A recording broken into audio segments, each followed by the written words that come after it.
Hola a todos y bienvenidos a un nuevo video para Purs LATAM. El video de hoy lo vamos a comenzar analizando el impacto económico de los huracanes Milton y Helene. Vamos a ver si ese impacto negativo naturalmente va a tener repercusiones materiales en la economía americana, qué sectores o qué industrias de la bolsa pueden verse afectados de manera negativa o positivo. Vamos a ver qué sectores de la población se han visto perjudicados en una mayor proporción, pero también hay otro sector de la población americana que se va a ver afectado de manera indirecta. Así que si quieres saber por qué, quédate hasta el final de este video. Ahí vamos a tratar de medir o cuantificar los daños materiales en términos monetarios y ver si de alguna forma podemos calcular los impactos a mediano y largo plazo que han traído sobre todo el huracán Helene. ¿Okay? Entonces, sin más, comencemos con la presentación. Los titulares han estado más o menos en este tono. El huracán, en términos sencillos, ha sido bastante material, sobre todo en el estado de Florida, en Georgia e incluso también en Carolina del Sur. Entonces no ha sido algo menor, efectivamente ha tenido cierta repercusión en estados aledaños. Y vamos a ver también esta foto, que a ver si esto ayuda, ok. Que esta foto que también representa un poco de manera más gráfica el impacto que ha tenido el huracán Helene en Carolina del Norte, particularmente en Asheville. Entonces, el daño ha ocurrido lejos de la costa también, a raíz de las lluvias que naturalmente trae el huracán, pero lo que más impresiona en la siguiente foto es la región geográfica que se ha visto perjudicada, que como les dije es Asheville, pero si se dan cuenta queda no tan lejos de la costa. Entonces, para que se den una idea de la magnitud del huracán Helene en esta parte de la región americana. Entonces, naturalmente ha sido algo sumamente preocupante y con un impacto económico también bastante importante en términos monetarios. ¿Okay? Entonces, eso también es otra forma un poco más visual de ver el impacto del huracán Helene, que también generó a su vez, como dice el titular de esta noticia, 33 tornados. Obviamente lo que añadió o lo que contribuyó a daños adicionales a la propiedad de esa región. Este titular de CoreLogic estima que el huracán Helene causó casi 48.000 millones de dólares en daños a la propiedad en 16 estados. Entonces ha sido algo que tampoco no ha sido tan ligero. Ha sido algo que ha preocupado a varios estados a la misma vez. Este es otro titular de AccuWeather, donde también se trata de calcular de cierto modo el impacto, digamos, en términos monetarios del huracán Helene, donde acá se calcula que incluso puede llegar a 250.000 millones de dólares. Entonces es algo bastante relevante. Esto obviamente incluye los daños a negocios y cortes de energía prolongados en esa región del país. Entonces no ha sido algo tan ligero definitivamente. Esto evidentemente se añade a los problemas que ya ha habido. Pero en términos monetarios también es interesante ver, para que se den una idea de la proporción de los daños de este huracán, que como les dije en la diapositiva anterior, llegaron casi a 250.000 millones de dólares. Eso se contrasta, por ejemplo, con el huracán Francine, que llegó a los 9.000 millones de dólares, al huracán Debby, que se calcula que llegaron incluso a los 28.000 millones de dólares. Ahora, lo curioso de esa diapositiva es que esto es solamente 2024. Entonces, no ha sido un año tan bonito para las aseguradoras, porque son las principales perjudicadas pues, cuando algo de esa naturaleza pasa. Bueno, finalmente para eso están, para justamente aparecer cuando la ciudadanía más los necesita, que es cuando pasan catástrofes como esta que no son esperados. Entonces esto también es, digamos, importante para aquellos que quieren analizar, por ejemplo, aseguradoras. Ahora, eso es una cara de la moneda, naturalmente. Falta ver la otra cara de la moneda, que es cómo los precios o cómo han ido evolucionando los precios o las primas por seguros de las principales compañías aseguradoras de Estados Unidos. Entonces, esta parte de la presentación es justamente interesante por eso, ¿no? Esta es una gráfica de las principales aseguradoras de Estados Unidos y el ritmo al cual han ido incrementando sus primas de seguros. Básicamente oscila entre 15 a 20% el incremento de las primas de las principales aseguradoras. Entonces, si bien los huracanes han afectado de manera negativa a la industria de seguros, ellos también tienen cierta muñeca, cierta forma de maniobra, cierto margen, de maniobra para de alguna manera mitigar esos impactos negativos y no afectar tanto sus márgenes y sus últimas líneas. Entonces, lo que podemos ver acá es que casi de manera generalizada las aseguradoras han empezado a básicamente aumentar su prima de discreción. Entonces, tampoco es que se puedan quejar mucho. Esto también naturalmente jala a los titulares, porque finalmente eso se traduce en mejores números para las aseguradoras. Las compañías de seguros, a su vez, también compran seguros a reaseguradoras. Entonces, el negocio es así. No solamente las aseguradoras son las que han incrementado sus precios, sino también las reaseguradoras. Entonces, finalmente, el único perjudicado acá en todo este juego de poderes es el ciudadano americano, que finalmente a final de año tiene que pagar una prima mayor a la que pagó el año anterior. Entonces, todo nace del incremento de los precios de las reaseguradoras. Hay que tener eso en cuenta cuando analizamos esa industria que puede verse de cierta manera compleja y distinta a otro tipo de sectores de la economía un poco más tradicionales. Esto es otro titular también, porque no solamente, digamos, se están aumentando las primas, sino que también la cobertura se está reduciendo, lo que a menudo resulta obviamente la denegación de reclamos cuando los asegurados necesitan apoyo, como en el caso de los huracanes. Básicamente lo que está pasando es que las primas están más caras, pero la cobertura que te ofrecen esos seguros son cada vez menores. Y vamos a ver el caso de una aseguradora bastante conocida, de hecho, en Estados Unidos, y un titular que ha preocupado a gran parte de la población. Porque, digamos, esto como citar un ejemplo, porque en general es la tendencia de las empresas de este sector, es que las empresas están saliendo de áreas que ellos consideran como de alto riesgo. Entonces, básicamente se quieren quedar con aquellas ciudades o aquellos estados donde no pasa nada.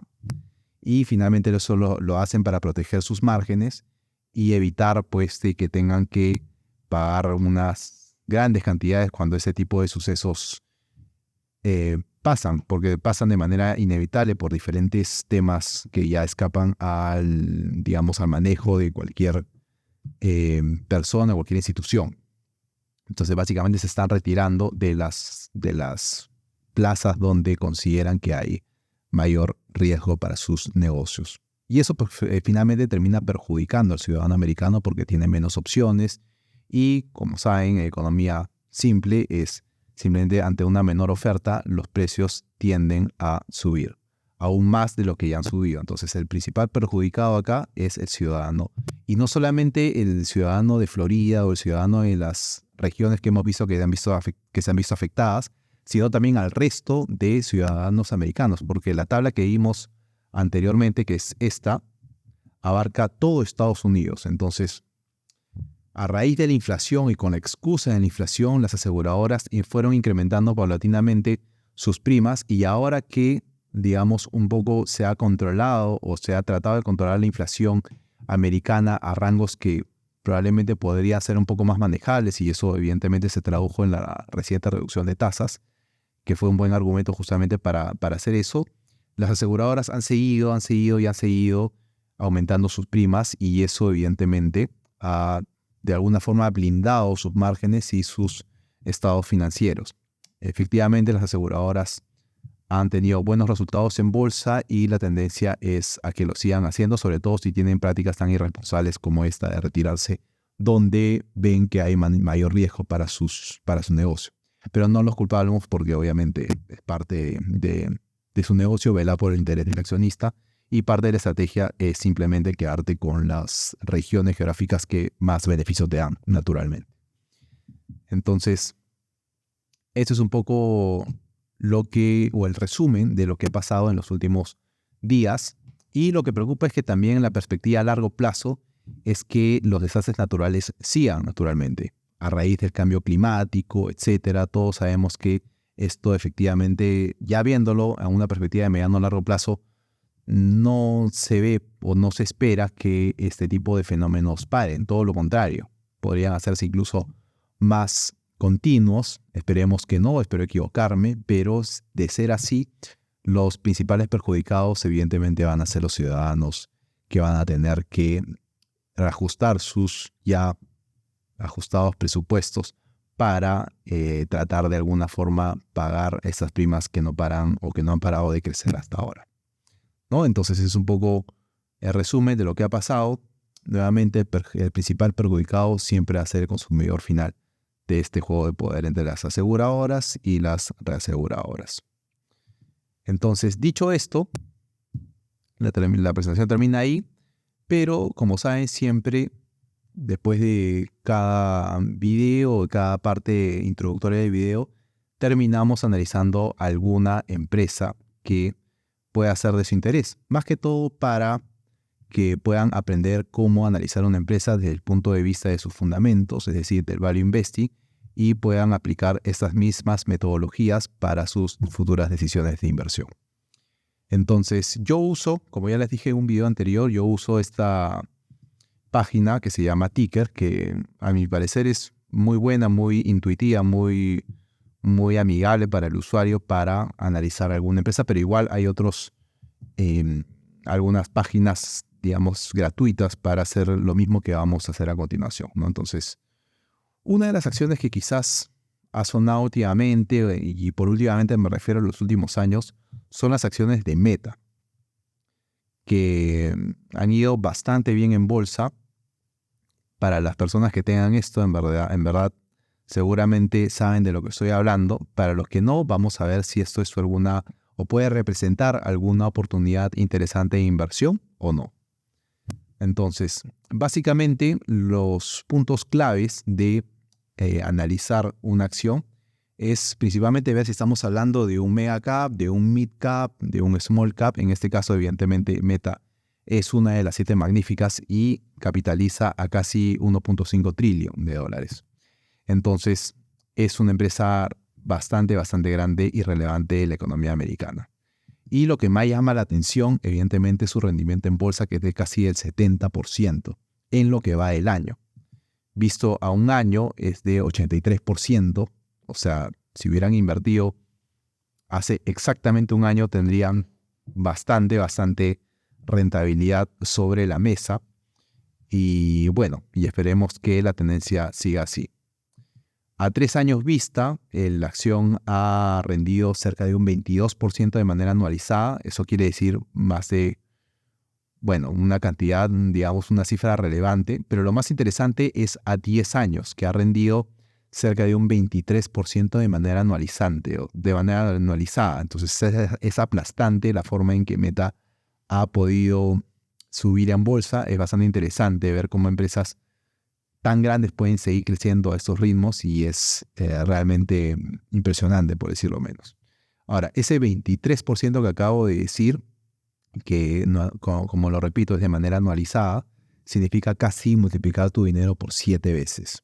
O sea, estamos hablando de un 680 de rentabilidad en 10 años. Entonces, es naturalmente una acción que sin duda le ha ido bien, a pesar de la caída de finales de 2022 y comienzos de 2023.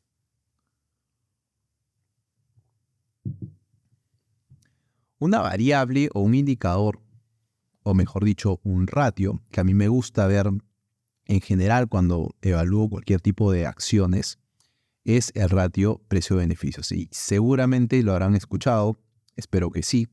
Si no, básicamente mide las ganancias de una empresa en relación con el precio, con su cotización actual.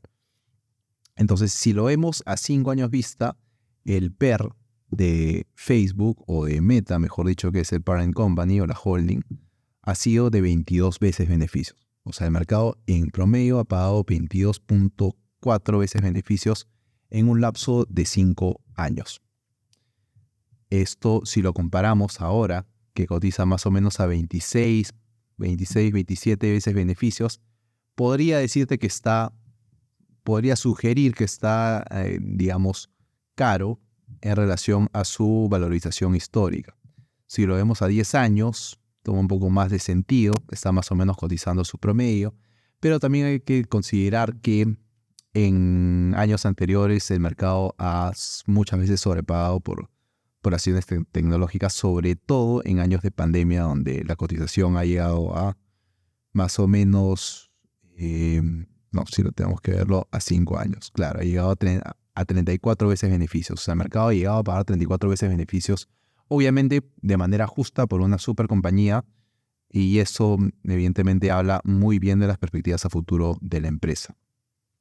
Eso es el ratio más básico con lo cual yo empiezo analizando una acción. Naturalmente mi análisis también es un poco más, digamos, detallado, en el sentido de que también me gusta ver, por ejemplo, cómo cotiza en relación a su EBITDA, que es algo muy importante. En este caso, el ratio es Enterprise Value sobre EBITDA, y el promedio a 5 años en el que ha cotizado Meta ha sido de 11 veces EBITDA, mientras que hoy por hoy está cotizando a 14 veces EBITDA. O sea, también está o luce caro respecto a su promedio histórico a 5 años. Pero si lo vemos a 10 años, también, como pasaba con el PER en este caso, también cotiza alrededor de su promedio histórico. Entonces, vamos a ver por qué el mercado paga tanto. Es siempre interesante ver por qué el mercado está pagando, porque a veces el mercado puede ser irracional, sobre todo a corto plazo. En tendencias, este es un caso extremo donde las cosas han salido bien a lo largo de los últimos años, entonces el mercado con justa razón paga bastantes veces beneficios durante un tiempo prolongado de tiempo. Pero hay otros casos que también vamos a ver seguramente en videos posteriores, donde el mercado puede comportarse de manera irracional y ofrecer oportunidades interesantes. A veces paga o sobrepaga mucho por determinada acción, por algún hype o por alguna emoción puntual, mientras que puede también empezar a pagar múltiplos muy bajos por alguna compañía que está haciendo bien las cosas. Y eso es justamente lo que tenemos que lograr identificar. Aquellas compañías que les está yendo bien en términos financieros, pero que por algún motivo el mercado los valoriza por, digamos, múltiplos inferiores a lo que históricamente ha cotizado. Entonces, en segundo lugar, tenemos que ir a ver los estados financieros. Uno de los estados financieros que a mí me gusta ver, o que se debería ver en general, no porque me guste, sino porque se tiene que hacer, es ver el estado de resultados, el income statement. Y naturalmente lo primero que tienes que ver es la primera línea, es decir, los ingresos, o en este caso el revenue. A ver, Meta desde el 2016-2015 ha ido creciendo a ritmos, en verdad, a un ritmo bastante interesante. Si vemos el 2015, tenía o generaba revenue por $18 mil millones. El 2018, por citarlo, generaba $55 mil millones. Y bueno, lo logra más que duplicar para el 2021, ya generando casi $118 mil millones. Y si lo vemos a cierre del año pasado, que generó $134 mil millones, es un crecimiento abismal. Sin contar que para finales de este año, la empresa se espera que cierre el año, ya bueno, estamos casi en el último quarter, se espera que cierre con un revenue de $161 mil millones. Entonces es un crecimiento compuesto del 30%, es realmente impresionante. Y estas son, digamos, tasas o ritmos de crecimiento de una small cap o de una mid cap, pero en este caso es una mega cap, y el mercado por algo lo valoriza a estos ratios tan grandes. En términos de EBITDA también casi 28% de crecimiento compuesto anual, son ritmos interesantes. Y en términos de márgenes también es otra cosa que uno tiene que analizar cuando está viendo la salud financiera de una empresa. En este caso, Meta tiene un margen operativo del 40%, casi del 40%. Es realmente impresionante para una empresa de esas características. Y esto evidentemente ha ido incrementándose desde el 2022, cuando generaba un margen operativo de cercano al 25%. Ahora ofrece un margen operativo del 40%. Entonces es es, digamos, habla bien del management, habla bien de la administración, habla bien de, digamos, del manejo operativo de la empresa, y todavía vemos todavía podría sugerirse algún espacio para crecimiento si es que tomamos en cuenta que el 2017, si se dan cuenta, 2016 generaba, digamos, márgenes operativos por encima del 55%. O sea, es algo realmente impresionante. Es un ejemplo de una compañía que hace bien las cosas, que lo ha hecho bien, y por algo el mercado lo recompensa como lo ha estado haciendo en los últimos años. Algo más que tenemos que ver también en línea con el análisis fundamental, algo esencial que se tiene que evaluar, son las ganancias por acción, el EPS, que también ha crecido a un buen ritmo de casi 29%. Entonces, para darnos una idea, el 2016, miren cómo ofrecía, claro, $4 por acción. El 2020 ofrecía $10 por acción y se espera que cierre este año ofreciendo $21 por acción. Entonces son realmente ritmos de crecimiento bastante buenos.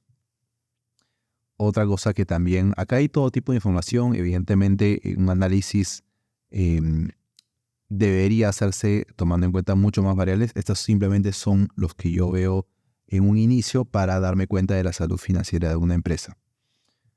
También es impresionante también que es una empresa que no está endeudada para nada, de hecho genera caja, entonces es bastante interesante y tiene, claro, un ROE del 32%, realmente el ejemplo de una empresa que hace bien las cosas. Esa es nuevamente su cotización histórica y, claro, es una empresa que ha generado pues un 30% anual o superior al 30% anual desde su IPO. Entonces, nuevamente, esos son más o menos los pasos que uno tiene que ver cuando va a analizar alguna empresa. Naturalmente, si te gusta la empresa, si te gusta la industria, entiendes, digamos, las líneas de negocio o lo que hace la empresa, el siguiente paso es justamente analizar los fundamentos para ver si hay alguna oportunidad o no de inversión.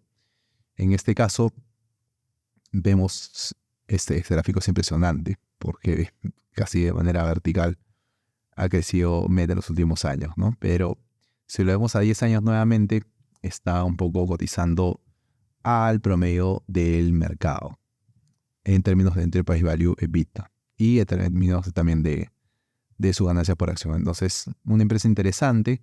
Otra cosa que tenemos que hacer también es ver los earning calls, que también te dan información sobre lo que vaya a hacer la empresa o cuál es la visión a futuro de la empresa del management, en este caso de Mark Zuckerberg, que bueno, justamente ha salido a hablar ayer y las perspectivas son bastante buenas. Es uno de los CEOs más activos en cuanto a exposición, digamos, en medios de comunicación, ¿no? Entonces es un poco lo que quería ver con ustedes. También quería repasar, bueno, lo que ya vimos sobre el impacto económico de los huracanes y evidentemente vamos a estar manteniéndolos informados de cualquier suceso macroeconómico.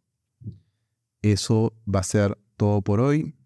Si les fue de utilidad este video, agradecería que dejen algún comentario, alguna duda o consulta. ¿Qué empresas les gustaría que empiece a analizar?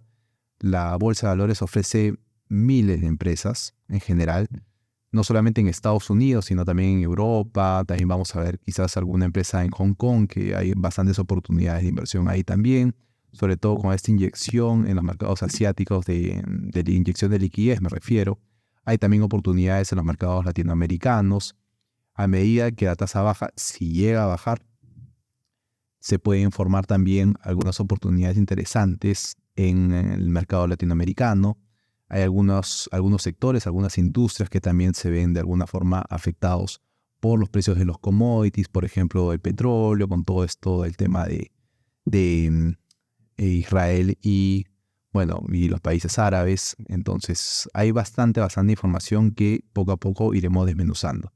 Ahora, gran parte de esta información pasa en el minuto a minuto, evidentemente, y todo eso lo compartimos en nuestro grupo de WhatsApp. Así que si quieren unirse, Es totalmente gratuito. Voy a dejar el link en la descripción para que puedan unirse y de alguna forma mantenerles informados al minuto de lo que está sucediendo en el mundo. Y evidentemente iremos analizando de manera un poco más extensa en los distintos videos que iremos subiendo por las distintas redes sociales, incluyendo YouTube. Entonces, si te has quedado hasta el final de este video, gracias por tu atención y que tengas un buen día. Gracias.